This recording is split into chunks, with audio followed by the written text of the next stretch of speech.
Guys এখানে কচ্ছপ digital পদ্ধতিতে তার ডিমে তার ছিল, আর তখনই ডিম থেকে 3টা বাচ্চা বের হয়ে আসে।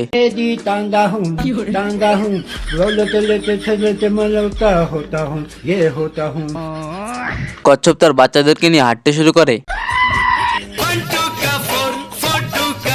মানে কচ্ছপ মোট 4টা ডিম পেড়েছিল, তার ভিতর থেকে 3টা বাচ্চা বের হয়েছে, আর একটা বাচ্চা তাহলে মিসিং।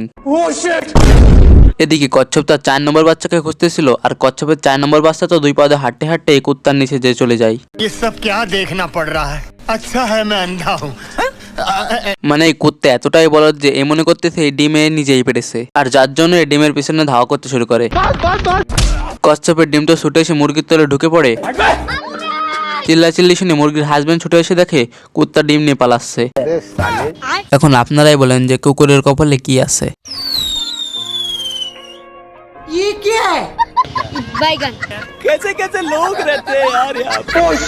তো এই মালে এখানে খরগোশ ধরার জন্য রোবট নিয়ে আসছে এবং রোবটকে পাঠিয়ে দেয় খরগোশকে ধরার জন্য। ডাস্টবিনের ঢাকনা হচ্ছে রোবট যখন খরগোশকে দেখে, খরগোশ তার ঘর থেকে বের হয়ে ঘরের ময়লা ডাস্টবিনের ভিতরে ফেলে দিতেই আমাদের ভিলেন বাবাজি খরগোশকে ধরার জন্য আরো 3টা রোবট পাঠিয়ে দেয়। আর তখন খরগোশ পিছনে তাকিয়ে দেখে রোবটগুলো এই পাইপকে খরগোশের ঘর মনে করে একে একে বোম ভরে দেয়। আর তখনই খরগোশ পিছন থেকে এসে একটা চুম্বক দিয়ে দেয়।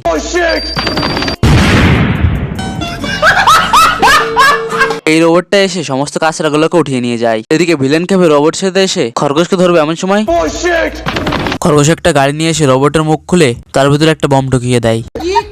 ये सब क्या देखना पड़ रहा है? अच्छा है मैं अंधा हूँ। খরগোশ তখন একটা রেলওয়ে পট্টিতে উঠে একটা গাড়ি চালাতে শুরু করে দেয়। যখন ভিলেন এই খরগোশকে ধরার জন্য নিচে নামতেছিল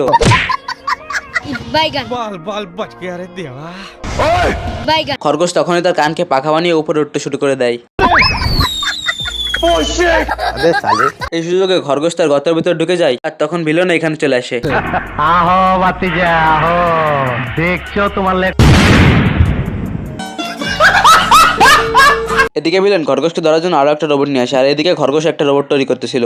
অপরদিকে ভিলেন তার রোবটকে খরগোশের গর্তের ভিতরে নামিয়ে দেয় এবং খরগোশের রোবটকে গুলি দেখায়। খরগোশের রোবট বলে, তুমি এই বোতামে একবার প্রেস করো। রোবট যখন প্রেস করে ভিলেন রোবটকে উপরে টেনে দেখে মাথা নষ্ট। তখন এই বলে তার স্পেসশিপ থেকে একটা বন্দুক বের করে বলে, জলদি আয় নাইলে তোরে খাইছি। এই সুযোগে খরগোশ তার বানানো রোবট খরগোশকে তার স্পেসশিপের ভিতর পাঠিয়ে দেয়। বলদ ভিলেন রোবটটিকে নিয়ে চলে যায়, আর এই সুযোগে খরগোশ গান শুনতে শুরু করে। সঠিক বলেছেন, আপনার বুদ্ধি ভালো।